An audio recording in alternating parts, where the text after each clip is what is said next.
Hello' student, gurukul model স্কুলৰ online ক্লাছলৈ সকলোকে স্বাগতম জনাইছোঁ। আমি অলৰেডি আৰম্ভ কৰিছোঁ 10ম শ্ৰেণীৰ গণিতৰ 15 নম্বৰ ইউনিটটো, অৰ্থাৎ সম্ভাৱিতা ইউনিটটো আমি আৰম্ভ কৰিছোঁ। আমাৰ অলৰেডি 3টা ক্লাছ শেষ কৰিছোঁ। আমি লাষ্ট 3টা ক্লাছত আমি সম্ভাৱিতাৰ বহুখিনি বস্তু, ইম্পৰ্টেণ্ট বস্তুখিনি আমি অলৰেডি শিকিছোঁ। আমি সম্ভাৱিতা কাক কয় এইখিনি শিকিছোঁ, যে যিকোনো ধৰণৰ মানে যিটো ঘটনা আমাৰ ঘটিবনে নাই আমি শিউৰ নহয়, তেনেকুৱা ক্ষেত্ৰত আমি সদায় সম্ভাৱিতা ইউজ কৰোঁ। আৰু সম্ভাৱিতাৰ শব্দৰ অৰ্থ হৈছে চান্স বা প্ৰবেবিলিটি, মানে কিবা এটা ঘটনা ঘটাৰ সম্ভাৱিতা হৈছে সেইটোৱেই। আৰু এই যিটো সম্ভাৱনা, সেই সম্ভাৱনাটোকে আমি এই সম্ভাৱিতাৰ দ্বাৰা জোখোঁ। আৰু তাৰ যিটো ফৰ্মুলা আমি সেইটো পাইছিলোঁ, সম্ভাৱিতাৰ ফৰ্মুলাও আমি শিকিছিলোঁ। তাৰপিছত সম্ভাৱিতাৰ মানো আমি শিকিছিলোঁ, যে কেনেকৈ সম্ভাৱিতাৰ মান 0ৰ পৰা 1ৰ ভিতৰতে থাকে। মিনিমাম আমাৰ 0লৈকে হয়। এটা সম্ভাৱিতাৰ মান 0তকৈ কম হ'ব নোৱাৰে, নিগেটিভ নহয়, আৰু সম্ভাৱিতাৰ মান 1তকৈও বেছি হ'ব নোৱাৰে। গতিকে সদায় 1 আৰু 0ৰ মাজত থাকে। এইটো আমি শিকিছিলোঁ, যে যিকোনো ঘটনা এটাৰ যদি সম্ভাৱিতাৰ মান আমাৰ 0 হয়, তাৰমানে সেইটো ঘটনা কেতিয়াও নঘটে, আৰু তেনেকুৱা ধৰণৰ ঘটনাক আমি অসম্ভৱ ঘটনা বুলি কৈছিলোঁ। ঠিক সেনেকৈ যদি কোনোবা এটা ঘটনাৰ সম্ভাৱিতাৰ মান যদি 1 হয়, তেনেকুৱা ঘটনা নিশ্চিতভাৱে ঘটিব, অৰ্থাৎ 100% ঘটনাটো ঘটিব, আমি সেইটো জানো। আৰু এনেকুৱা ধৰণৰ ঘটনাক আমি নিশ্চিত ঘটনা বুলি কৈছিলোঁ, শিউৰ ইভেণ্ট বুলি কৈছিলোঁ, হয়নে নাই? তাৰপিছত আমি শিকিছিলোঁ প্ৰাথমিক ঘটনা। প্ৰাথমিক ঘটনা কাক কয়? যে এটা পৰীক্ষাৰ যিকেইটা ঘটনাৰ ফলাফল 1 হয়, সেইকেইটা ঘটনাকহে কেৱল আমি কি কওঁ? প্ৰাথমিক ঘটনা বুলি কওঁ। আৰু বাকী ঘটনাবোৰক আমি প্ৰাথমিক ঘটনা বুলি নকওঁ। কেৱল সেইকেইটা ঘটনাকহে আমি প্ৰাথমিক ঘটনা বুলি ক'ম। যিকোনো এটা পৰীক্ষাৰ আমাৰ বহুকেইটা ঘটনা হ'ব পাৰে, কিন্তু আটাইকেইটা ঘটনাক আমি প্ৰাথমিক ঘটনা বুলি নক'ম। কেৱল যিকেইটা ঘটনাৰ আমাৰ ফলাফল 1 হয়, সেইকেইটা ঘটনাকে আমি প্ৰাথমিক ঘটনা বুলি কৈছিলোঁ। ক্লিয়াৰ? গতিকে আমি ইতিমধ্যে 4-5টামান প্ৰশ্ন আমি সমাধান কৰিছোঁ। আজি আৰু কেইটামান প্ৰশ্ন আমি আলোচনা কৰিম। গতিকে আমাৰ প্ৰথম প্ৰশ্নটো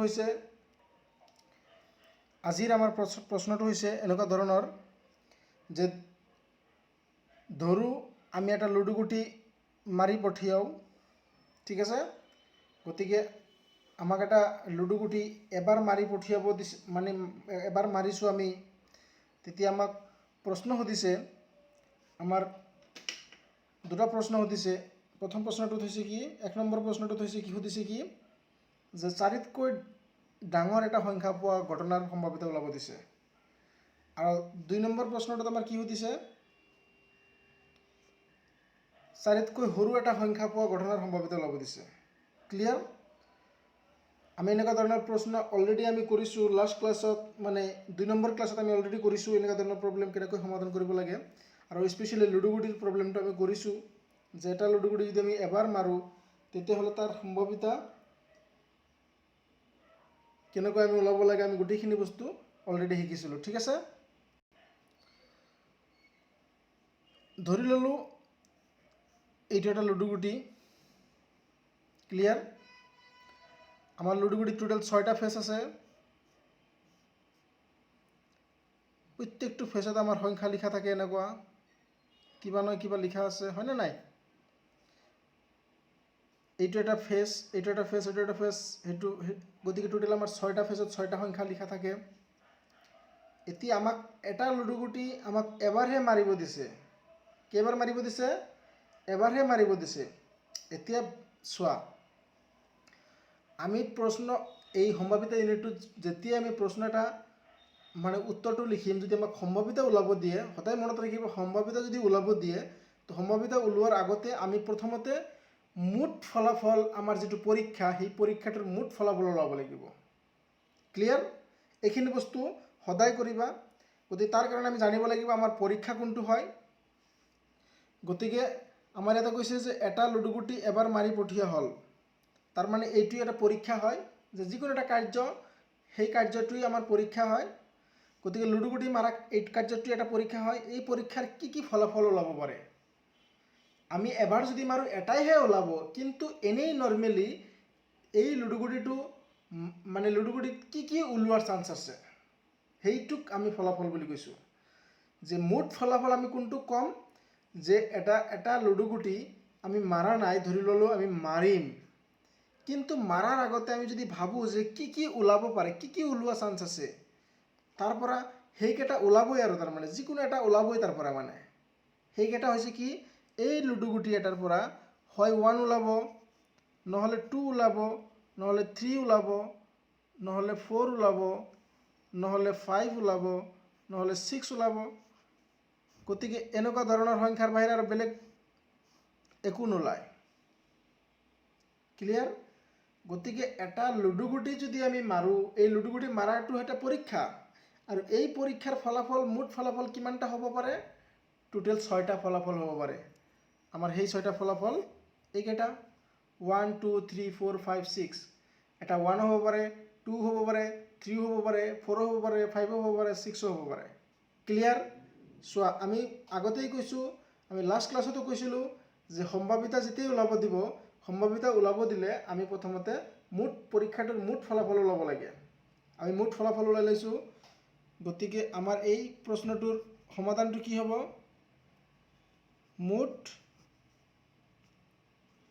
মুঠ ফলাফলৰ সংখ্যা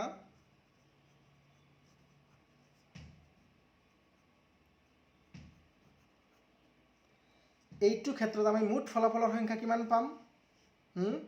এনি গেছ? অলৰেডি আলোচনা কৰিছোঁই আমি, গেছ কৰাৰ কোনো মানেই নাই।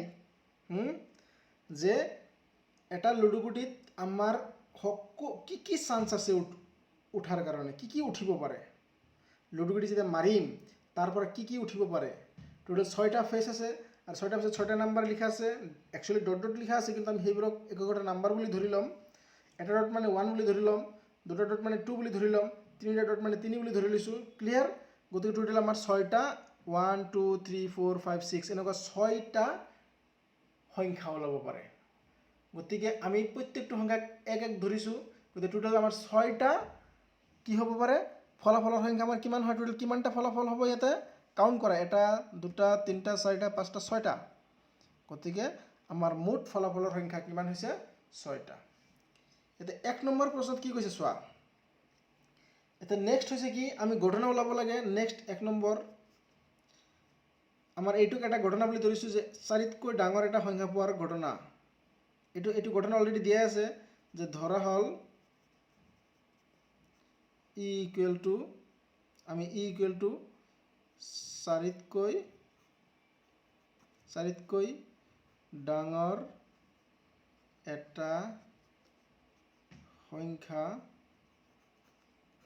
পোৱা ঘটনা। গতিকে আমি প্ৰথমতে ঘটনাটোক এটা নাম দি ল'লোঁ যে ই। ঠিক আছে? গতিকে এই ঘটনাৰ টোটেল ফলাফল কিমানটা হ'ব পাৰে?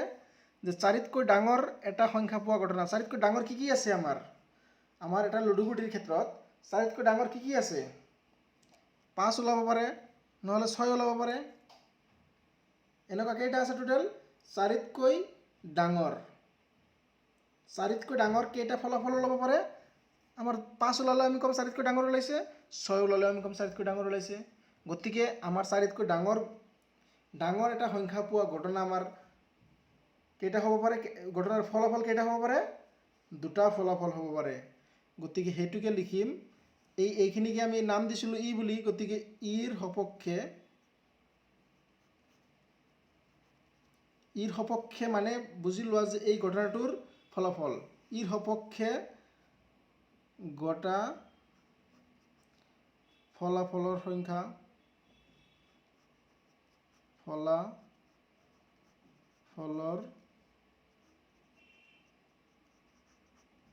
কিমান হ'ব?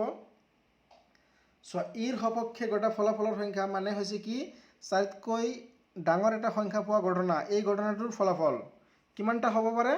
দুটা, 5 আৰু 6, গতিকে টোটেল আমাৰ দুটা হ'ব পাৰে এনেকুৱা ফলাফল। ক্লিয়াৰ? প্ৰথমতে আমি মুঠ ফলাফল ওলাইছিলোঁ, তাৰপিছত আমাৰ প্ৰশ্নটোৰ পৰা প্ৰশ্ন যিটো ঘটনা দিয়া থাকিব সেই ঘটনাৰ ফলাফল কেইটা ওলাব পাৰে, আমি এই দুটা বস্তু ওলাব লাগে। মনত ৰাখিবা, এটা হৈছে আমাৰ মুঠ ফলাফল ওলাব লাগে আৰু এটা হৈছে কি আমাৰ যিটো ঘটনা দিয়া থাকিব। 1 নম্বৰৰ এইটো ঘটনা হয়, 2 নম্বৰ সেইটো ঘটনা, আমি 2 নম্বৰটো পিছত আলোচনা কৰিম। আমি 1 নম্বৰতে প্ৰথম আলোচনা কৰিছোঁ, 1 নম্বৰত আমাৰ ঘটনা হৈছে এইটো। ঠিক আছে, এইখিনি আমাৰ ঘটনা যে চাৰিতকৈ ডাঙৰ এটা সংখ্যা পোৱা ঘটনা, আৰু এই ঘটনাটোক আমি ই বুলি ধৰি লৈছোঁ। গতিকে ইৰ সপক্ষে ঘটা ফলাফলৰ সংখ্যা আমাৰ কিমান হ'ব? ইৰ সপক্ষে ঘটা ফলাফলৰ সংখ্যা মানে চাৰিতকৈ ডাঙৰ এটা সংখ্যা। বুজি পাইছানে নাই? চোৱা, ইৰ সপক্ষে ঘটা ফলাফলৰ সংখ্যা মানে হৈছে কি চাৰিতকৈ ডাঙৰ এটা সংখ্যা পোৱা ঘটনাৰ ফলাফল। তুমি এই ই নিলিখি ডাইৰেক্ট এইখিনি নিলিখি ধৰা হ'ল ই ইকুৱেল টু এনেখিনি নিলিখি ডাইৰেক্ট এনেকৈ লিখিব পাৰা চাৰিতকৈ ডাঙৰ এটা সংখ্যা পোৱা ঘটনাৰ ফলাফলৰ সংখ্যা 2 বুলি লিখিব পাৰা। এইখিনি লাইন টু লাইনো লিখিব নালাগে। ঠিক আছে, গতিকে তোমাৰ যিটো সুবিধা হয় তুমি সেনেকৈ কৰিব পাৰা। এতেকে আমি প্ৰবিবিলিটি কাৰ ওলাম? প্ৰবিবিলিটি এইটোৰ ওলাব লাগে চাৰিতকৈ ডাঙৰ এটা সংখ্যা পোৱা ঘটনা। সেইটোক আমি চাৰিতকৈ এইখিনি কি বুলি ধৰি লৈছোঁ চোৱাচোন, চাৰিতকৈ ডাঙৰ এটা সংখ্যা পোৱা ঘটনা এইখিনিক আমি কি বুলি ধৰি লৈছোঁ? ই বুলি ধৰি লৈছিলোঁ। গতিকে সেইখিনি লিখিছোঁ।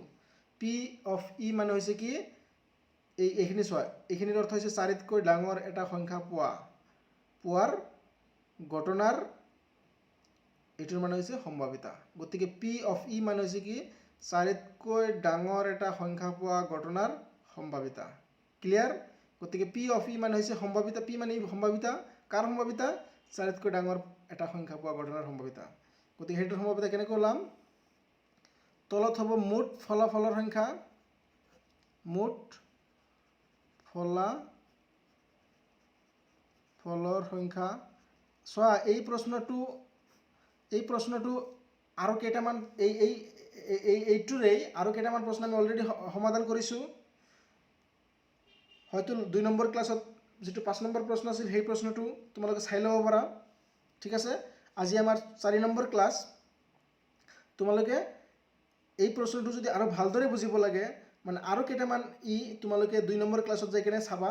আমাৰ যিটো সম্ভাৱিতা ইউনিটটোৰ 2 নম্বৰ যিটো ক্লাছ আছিল সেই ক্লাছটোত গৈ কিনে তোমালোকে চাই ল'বা এই যিটো লুডুগুটিৰ আৰু কি কি প্ৰশ্ন হ'ব পাৰে। ক্লিয়াৰ? এতিয়া সম্ভাৱিতা আমি কেনেকৈ ওলাম? সম্ভাৱিতাৰ ফৰ্মুলাটো আছিল কি তলত হ'ব মুঠ ফলাফলৰ সংখ্যা, এইটো সদায় মুঠ ফলাফলৰ সংখ্যা হ'ব, আৰু ওপৰত হ'ব যিটো ঘটনাৰ আমাৰ সম্ভাৱিতা ওলাব দিছে সেই ঘটনাৰ ফলাফল। আমাৰ ইয়াতে কোনটো ঘটনাৰ ফলাফল ওলাব দিছে? আমাক এইটো ক্ষেত্ৰত কোনটো ফলাফলৰ আমাৰ 1 নম্বৰ কথা কৈছোঁ, 1 নম্বৰ প্ৰশ্নটো। 2 নম্বৰটো বেলেগ, 2 নম্বৰটোৰ ঘটনাটো বেলেগ, 1 নম্বৰ ঘটনাটোৰ কথা কৈ আছোঁ। গতিকে এটা যিটো ঘটনা সেইটো ঘটনাৰ কথা কৈ আমি 1 নম্বৰ ঘটনা লৈছোঁ চাৰিতকৈ ডাঙৰ এটা সংখ্যা পোৱা ঘটনা। গতিকে সেই ঘটনাটোক আমি এটা নাম দিছোঁ, এই গোটেইখিনিক এটা নাম দি লৈছোঁ আমি, সেইটোক হৈছে ই। সেইটোৰ নাম হৈছে কি? ই। গতিকে ইৰ সপক্ষে ঘটা ফলাফলৰ সংখ্যা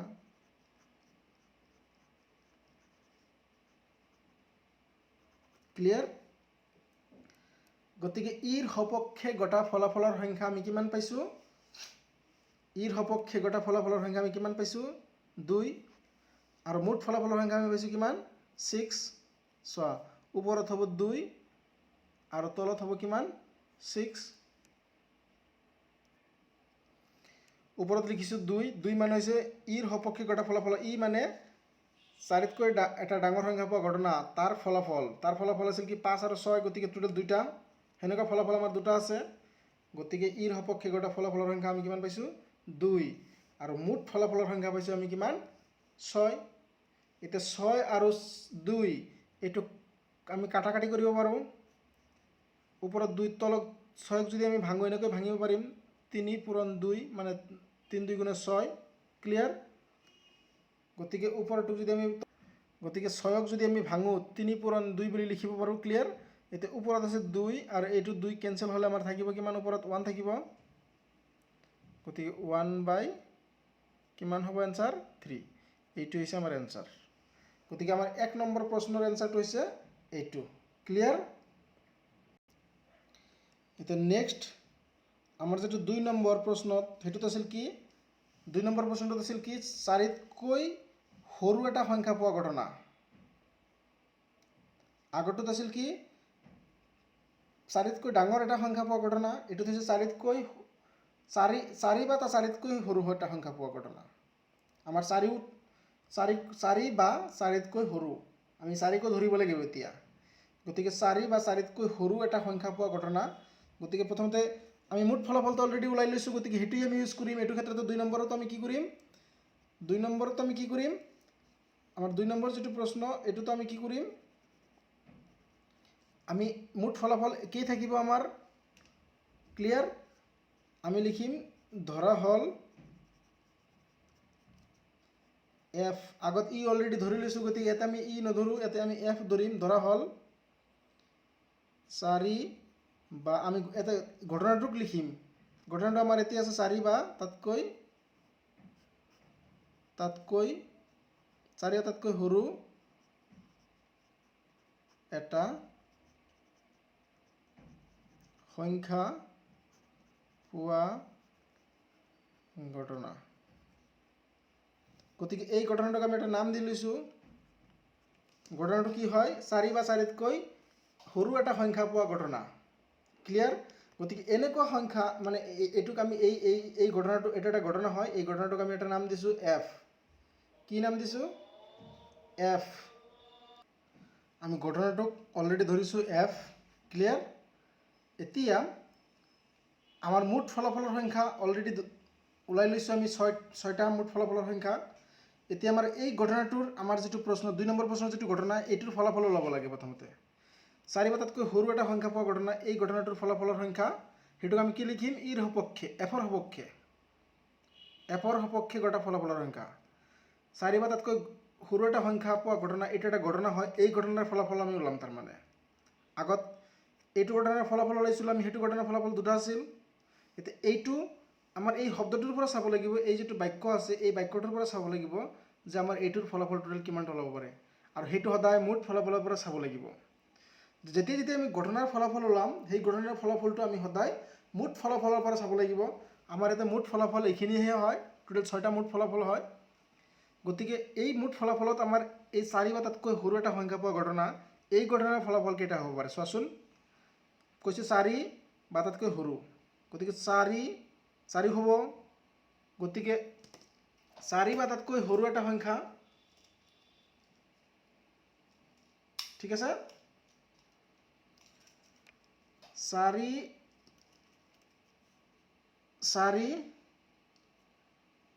তাতকৈ 4টো আমি ধৰিম, 3টো ধৰিম, 2টো ধৰিম, 1টো ধৰিম। চোৱা এই 4টাই আমাৰ কি 4 বা তাতকৈ সৰু সংখ্যা। 4 বা তাতকৈ সৰু কৈছে, 4কো ধৰিব লাগিব। তাৰ মানে 4 হলেও আমি ধৰিব লাগিব বা তাতকৈ সৰু সংখ্যা। তাতকৈ সৰু 3 হয়, তাতকৈ সৰু 2 হয়, আকৌ 1 তাতকৈ 4তকৈ সৰু। বুজি পাইছানে? গতিকে আমাৰ এই ঘটনাৰ যেটো আমাৰ এই 2 নম্বৰ প্ৰশ্নৰ ঘটনাটোৰ মুঠ ফলাফলৰ সংখ্যা কিমান, ইয়াতে কি লিখিব পাৰিম এতেকে f ৰ সপক্ষে, মানে এই ঘটনাটোৰ ফলাফলৰ সংখ্যা আমি ওলাম। হেতু কেনেকৈ লিখিম যে f ৰ সপক্ষে গটা ফলাফলৰ সংখ্যা। এই f ৰ সপক্ষে গটা ফলাফলৰ সংখ্যা আমাৰ কিমান পাইছো 1 হ'ব, 2 হ'ব, 3 হ'ব, 4 হ'ব। গতিকে টোটাল আমাৰ এনেকুৱা 4টা আছে, 1 2 3 4টা। গতিকে আমাৰ এনেকুৱা ফলাফল কেইটা হ'ব পাৰে f ৰ সপক্ষে গটা ফলাফল কেইটা হ'ব পাৰে 4টা। কাৰণ f কি আছিল, f হৈছিল এটা ঘটনা, যেটো ঘটনা আমাৰ এনেকুৱা যে 4 হ'ব পাৰে বা তাতকৈ সৰু সংখ্যা। ঠিক আছে? গতিকে আমি p of আগতে p of e লিখিছিলো, এতিয়া p of f লিখিম। আমাৰ f মানে হৈছে এইটো ঘটনা। গতিকে এইটো ঘটনা আমাৰ সম্ভাৱিত ওলাব দিছে। প্ৰশ্নটো ভালকৈ চোৱা 4 বা তাতকৈ সৰু এটা সংখ্যা পোৱা ঘটনাৰ সম্ভাৱিতা। গতিকে 4 বা তাতকৈ সৰু এটা সংখ্যা মানে হৈছে f। গতিকে f ৰ সম্ভাৱিতা মানে এইটোৰ সম্ভাৱিতা, এইখিনিৰ সম্ভাৱিতা। ক্লিয়াৰ? গতিকে f ৰ সম্ভাৱিতা তলত হ'ব মুঠ ফলাফলৰ সংখ্যা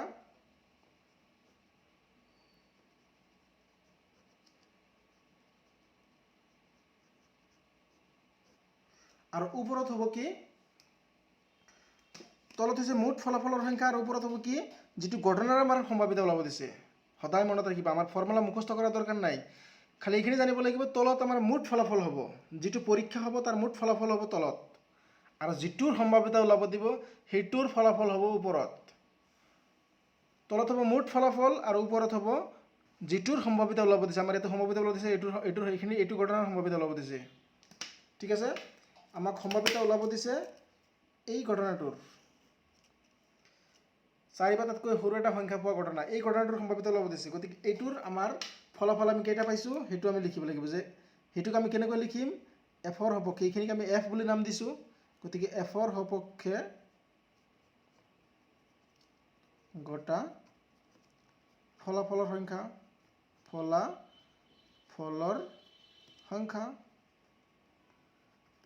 সো আমি মাত্ৰ দুটা সংখ্যা ওলাব লাগে দুটা সংখ্যা ওলালে আমাৰ এনসাৰ ওলাই যায় গতিকে ওপৰৰটোৰ আমি কিমান পাইছোঁ 4 পাইছোঁ আৰু তলৰটোৰ আমিতো জানোই মুঠ ফলাফল আমাৰ 6 ক্লিয়াৰ এতিয়া 4 আৰু 6 আমি কাটাকাটি কৰিব পাৰোঁ কেনেকৈ 4ক আমি যদি ভাঙো ওপৰত 2 পূৰণ 2 লিখিব পাৰোঁ 2 পূৰণ 2 মানে 4 আৰু তলত লিখিব পাৰোঁ 2 পূৰণ 3 6 হৈ যাব গতিকে ওপৰৰ 2 আৰু তলৰ 2 এটা কাটাকাটি গ'ল তো থাকিব কিমান ওপৰত 2 তলত কিমান থাকিব 2/3 গতিকে এইটো এটা আনসাৰ আৰু এটা আনসাৰ পাইছিল কি 1/3 ঠিক আছে এতিয়া এই দুটাৰ পৰা চোৱাচোন কোনটো ঘটনাৰ চান্স বেছি আছে যিটোৰ পিৰ মান বেছি সেইটোৰ চান্স বেছি থাকে তাৰ মানে সদায় মনত ৰাখিবা এইটো ধৰণৰ প্ৰশ্ন আমাৰ এক্সামত আহি যাব পাৰে যে কোনটো ঘটনাৰ বেছি সম্ভাৱনা আছে ঘটাৰ সম্ভাৱনা বেছি যে যিটোৰ সম্ভাৱিতাৰ মান বেছি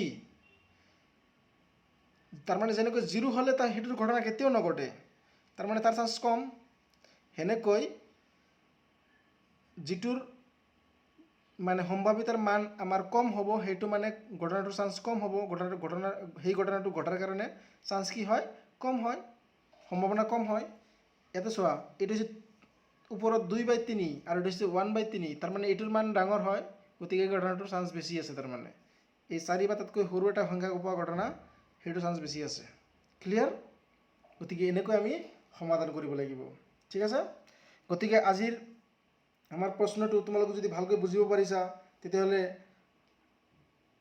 তোমালোকে আমাৰ গুৰুকুল মডেল স্কুলৰ ইউটিউব চেনেলটোক লাইক কৰিবা শ্বেয়াৰ কৰিবা সাবস্ক্ৰাইব কৰিবা আৰু নোটিফিকেশ্যনৰ কাৰণে ঘণ্টা বাটনটো টিপি দিবা আৰু যদি ফেচবুকত চাই আছা তেনেহ'লে আমাৰ চেনেলটোক আমাৰ ফেচবুক পেজত গুৰুকুল মডেল স্কুলৰ ফেচবুক পেজটোক লাইক কৰিবা ফলো কৰিবা শ্বেয়াৰ কৰিবা কমেণ্ট কৰিবা যদি কিবা ডাউট থাকে কমেণ্টত জনাব পাৰা নহ'লে আমাৰ লিংকত দিয়া হোৱাটছআপ নম্বৰত তোমালোকৰ প্ৰশ্নবোৰ পঠাব পাৰিবা আৰু আমি বাৰ কৈ আহিছোঁ প্ৰত্যেকটো ক্লাছতে আমি এইখিনি বস্তু কওঁ যে আমি তোমালোকৰ কাৰণে কমপ্লিট ছাৰ্ভিচ দি আছোঁ প্ৰত্যেকটো ইউনিটৰ কমপ্লিট ইউনিট আমি তোমালোকৰ কাৰণে ছাৰ্ভিচ প্ৰভাইড কৰি আছোঁ গতিকে আমি আৰম্ভণিৰ পৰা যিখিনি বস্তু আমাৰ ক্লাছত শিকোৱা নহয় সেইখিনি আমি শিকাই আছোঁ যিখিনি বস্তু আমাৰ মানে প্ৰয়োজন যিখিনি বস্তু নহ'লে তুমি বস্তুখিনি কনচেপ্টখিনি ক্লিয়াৰ নহ'ব আমি সেইখিনি বস্তু আমাৰ এই অনলাইন ক্লাছবোৰত আমি ইনক্লুড কৰিছোঁ গতিকে তোমালোকে ক্লাছবোৰ সদায় ষ্টাৰ্টিঙৰ পৰা 1 নম্বৰ ক্লাছৰ পৰা সদায় আৰম্ভ কৰিবা তাৰপিছত 2 নম্বৰটো চাবা 3 নম্বৰটো চাবা এনেকৈ আমাৰ কমপ্লিট প্ৰত্যেকটো ইউনিটৰ কমপ্লিট ভিডিঅ'বোৰ চাবা এটা ইউনিটত আমাৰ কমচে কম 10টা ভিডিঅ'ৰ পৰা কমচে কম 20টামান ভিডিঅ' হয় গতিকে তোমালোকে প্ৰত্যেকটো ইউনিটৰে সেই কমপ্লিট ভিডিঅ'বোৰ চাবা ষ্টাৰ্টিঙৰ পৰা আৰম্ভ কৰি শেষলৈকে আৰু এটা ক্লাছ শেষ কৰাৰ লগে লগে তোমালোকে নোটবোৰ ৰেডি কৰি যাবা দেখিবা তোমালোকে 100 নম্বৰ পোৱাটো একেবাৰে নিশ্চিত হৈ পৰিব আৰু মেথছটো তোমালোকৰ কাৰণে ইজি হৈ পৰিব তোমালোকে তেতিয়া গম পাবা কি মেথছ কি ইমান ইজি আছিল বুলি আগতেই গম নাপাওঁ মই হেনেকুৱা এটা সময়ত মেথছত ইমান ভাল ৰিজাল্ট কৰিব পৰা নাছিলোঁ কিন্তু যেতিয়াই মই মেথছটোক বুজিব পাৰিলোঁ কাৰো হেল্প নোলোৱাকৈ মই অষ্টমমান শ্ৰেণীৰ পৰা মানে ইঞ্জিনিয়াৰিং ডিগ্ৰীৰ গোটেইকেইটা মেথামেটিক্সতো মই 100 on 100 লাভ কৰিছিলোঁ কেৱল মাত্ৰ এটাই হয় কি মেথছটোক মই গেমৰ নিচিনা ভাল পাইছিলোঁ। যেনেকৈ মানুহে আজিকালি পাবজি গেম খেলি থাকে, মেথছটোকো মই সেনেকুৱা মোৰ ভাল লাগিছিল মেথছ সদায় কৰি কেনে। কাৰণ মেথছটো মই বুজি পাওঁ। বুজি কেনেকৈ পাওঁ, বুজাৰ কাৰণে ফৰ্মুলা এটাই হয়, তুমি ষ্টাৰ্টিঙৰ পৰা ষ্টাৰ্ট কৰিব লাগিব। তুমি প্ৰত্যেকটো ইউনিটৰ যিখিনি আমাৰ কনচেপ্ট দিয়া থাকে, যিখিনি আমাৰ উদাহৰণ দিয়া থাকে, কনচেপ্ট দিয়া থাকে, সেই বস্তুখিনি শিকিব লাগিব।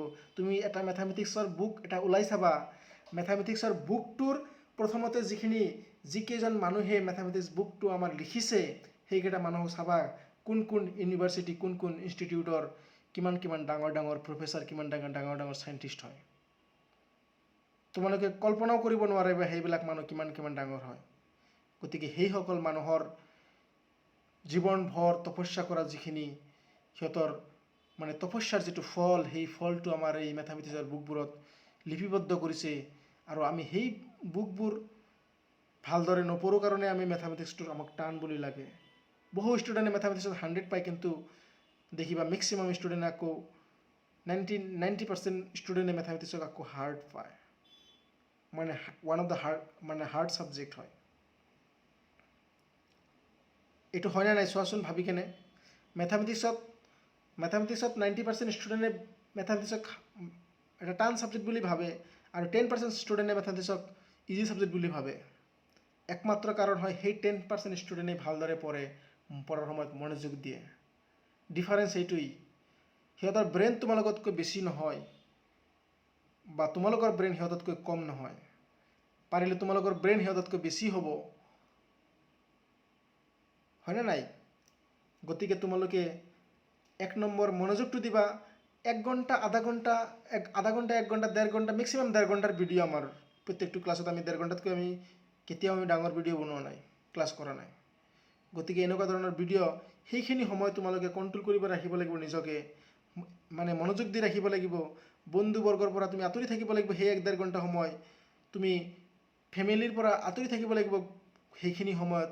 তুমি মোবাইলৰ বাকী যিখিনি Facebook, WhatsApp, Twitter, Instagram, TikTok, snack video', কিবাকিবি আজিকালি ওলাইছে, মই নিজে ইমান নাম নাজানো। ইউটিউবত বেলেগ ভিডিঅ' চাই টাইম নষ্ট কৰাতকৈ তোমালোকে 1 ঘণ্টা সময় ভালদৰে প্ৰত্যেক দিনা মনোযোগ দি কেনে চাবা যে তোমালোকে 3-4 মাহত মেথামেটিক্সত কিমান ইজি বুলি ফিল হয়।